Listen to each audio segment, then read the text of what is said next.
जय श्री राम।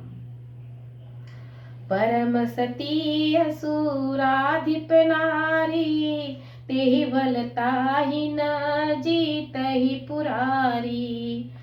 उस दैत्यराज की स्त्री परम सती बड़ी ही पवित्रता थी।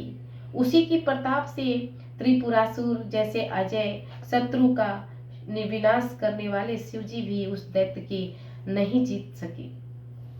छल करी टारहु सुब्रत, प्रभु सुर कारज कीनी।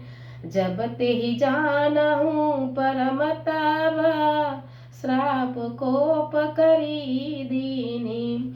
प्रभु ने छल से उस स्त्री का व्रत भंग कर देवताओं का काम किया। जब उस स्त्री ने यह भेदभाव जाना, तब उसने क्रोध करके भगवान को शाप दिया। तासु साप हरि दीन प्रमाना, कौतुक निधि कृपाल भगवाना। तहाँ जलंधर रावण भयहु रन हति राम परम पद दवहु। लीलाओं के भंडार कृपालु हरि ने उस स्त्री के शाप को प्रमाण्य दिया, स्वीकार किया। वही जलंधर उस कल्प में रावण हुआ, जिसे श्री रामचंद्र जी ने युद्ध में मारकर परम पद दिए। एक जन्म कर कारण यहाँ, जेहि लगी राम धरी नर देहा। प्रति अवतार कथा प्रभु केरी, सुनि मुनि बरनी कवनी गनेरी। एक जन्म का कारण यह था जिससे श्री रामचंद्र जी मनुष्य देह धारण किए। हे भरद्वाज मुनि सुनो, प्रभु के प्रत्येक अवतार की कथा का कवियों ने नाना प्रकार से वर्णन किया है। नारद श्राप दिन है एक, नारद श्राप दिन एक बारा, कल्प एक तेहि लगी अवतारा। गिरिजा चकित भई सुनी बानी, नारद विष्णु भगत पुनि ज्ञानी। श्री नारद जी ने नारायण भगवान को, विष्णु भगवान को उन्होंने शराप दिया कि श्री राम प्रभु के रूप में उनको धरती पे जन्म लेना पड़ा।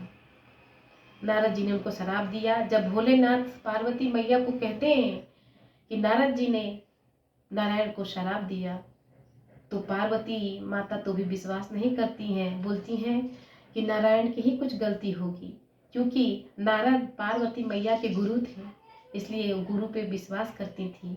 देखो उनका कितना उनको मान सम्मान देते हुए, और उन्होंने नारायण को गलत कहा कि कुछ गलती किए होंगे, इसीलिए नारद उनको श्राप दिए होंगे।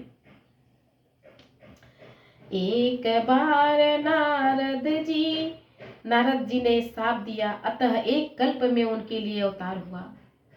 यह बात सुनकर पार्वती जी बड़ी चकित हुई और बोली कि नारद जी तो विष्णु भक्त और ज्ञानी हैं।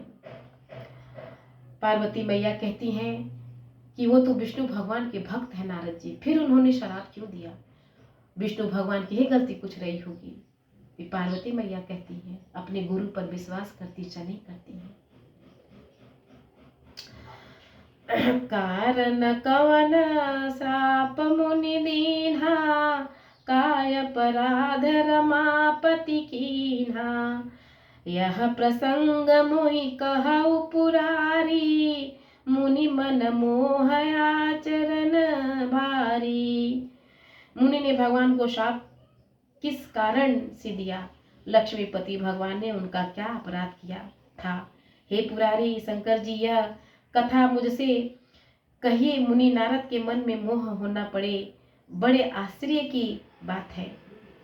फिर भोलेनाथ ने उनको समझाया कि एक बार नारद जी बहुत तप कर रहे थे और समाधि में बैठे थे। तप करने के लिए कामदेव ने बहुत तरह से उनका समाधि भंग करने की कोशिश की।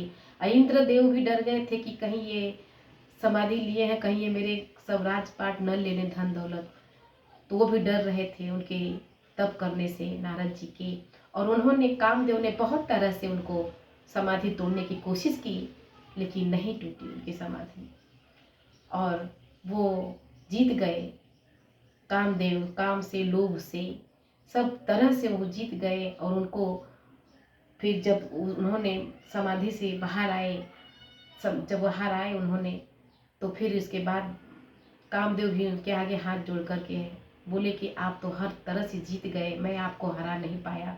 नारद जी को इस बात का बहुत घमंड हो गया था कि मैं तो काम, लोभ, सब चीज़ से मैं जीत गया, मैं काम से जीत गया। ऐसे करते हुए बोले मैं तो जीत गया, शंकर भगवान तो गुस्सा आ गया, उन्होंने तो कामदेव को मार दिया था, लेकिन मैं जीत गया। ऐसे कहकर उनके अंदर इतना अहंकार आ गया कि वो गए शंकर भगवान के पास, कहे शंकर भगवान ने कहा कि बोले मैं तो काम, लोभ, सब कुछ मैं जीत गया। लेकिन शंकर भगवान ने कहा कि ये तो मुझसे तुम कह रहे हो, लेकिन विष्णु भगवान से मत कहना, ये यही बात रखना और किसी से मत कहना। लेकिन नारद जी नहीं माने, उनको पचता ही नहीं था बात, कह देते। गए विष्णु भगवान के पास, वहाँ विष्णु भगवान ने ही, भगवान भी बहुत चतुर और उनकी लीला तो महान है। पूछे अरे नारद कैसे यहाँ आना हुआ, जो कि नारद जी रोज उनके चरणों में प्रणाम करके पूछते थे प्रभु कैसे हो। आज विष्णु भगवान ने, क्योंकि विष्णु भगवान को बात पता चल गया था कि नारद जी को घमंड हो गया इस बात का, ये काम लोभ को जीत गए।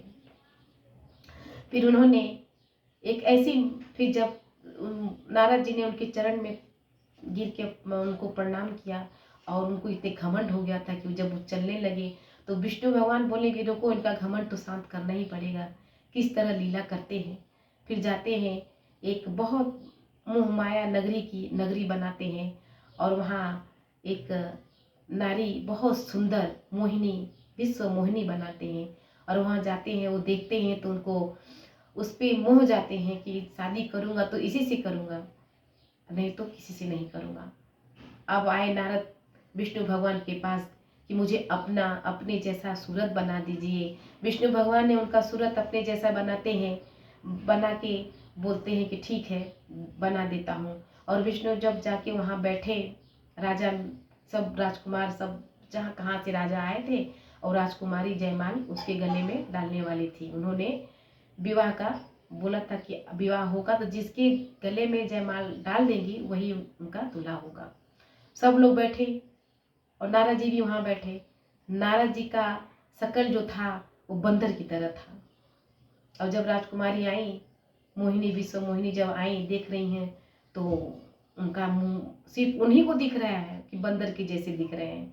और शंकर भगवान के 2 गण थे, उनको भी दिख रहा है बात कि ये बंदर का मुंह बना है इनका। लेकिन ये नारद जी को पता नहीं था, नारद जी को मालूम ही नहीं था कि मेरा बंदर के जैसे मुंह है। फिर उन्होंने अपना बोल रहे राजकुमारी को कि मुझे डालो, मुझे जयमाल डालो। वहाँ से उठ के वहाँ बैठते, वहाँ से, लेकिन राजकुमारी उनकी में नहीं डालती हैं। तब तक उतने में नारायण भगवान वहाँ आ जाते हैं और उनके गले में जयमाल मोहिनी, विश्व मोहिनी उनके गले में डाल देती हैं।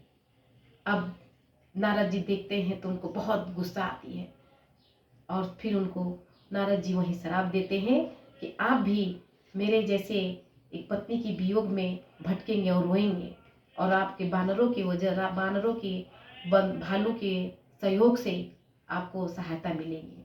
तो ऐसी ये बात थी। तभी श्री राम प्रभु को धरती पे जन्म लेना पड़ा नारद के श्राप से।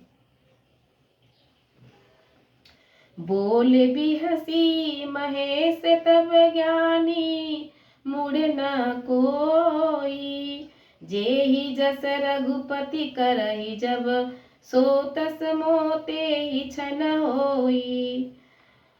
तब महादेव जी ने हंसकर कहा, न कोई ज्ञानी है न मूर्ख, श्री रघुनाथ जी जब जिसको जैसा करते हैं वह उसी क्षण वैसा ही हो जाता है। कहु राम गुण गाथ प्रदाच, सादर सुनऊ भव भंजन रघुनाथ भजु, तुलसी तजि मन मान मद। याज्ञवल्क्य जी कहते हैं कि हे भरद्वाज, मैं श्री रामचंद्र जी के गुणों की कथा कहता हूँ, तुम आदर से सुनो। तुलसीदास जी कहते हैं, मान और मद को छोड़कर आगमन का नाश करने वाले श्री रघुनाथ जी को भजो। जब ये तो सिर्फ श्री राम प्रभु का ही सब मायाजाल था। नारद जी उन्होंने श्राप दिया। फिर जब नारद जी के ऊपर से क्रोध उतर गया, तब नारद जी श्री राम जी से क्षमा मांगने लगे कि मैंने आपको क्या ये कह दिया, मैंने आपको बहुत बड़ा श्राप दे दिया। तो ये तो सब श्री राम प्रभु का ही लीला था। और उनकी विश्व मोहिनी से उनकी विवाह हो गया नारायण भगवान का। तो इस तरह है, इसीलिए अब वो धरती पे जन्म लिए हैं राम के रूप में धरती पे जन्म लेंगे। और दशरथ राजा हैं और कौशल्या माता के कोख से पैदा होते हैं। भोले अब इसके आगे का आगे सुनाऊंगी। जय श्री राम, जय भोलेनाथ, हर हर महादेव।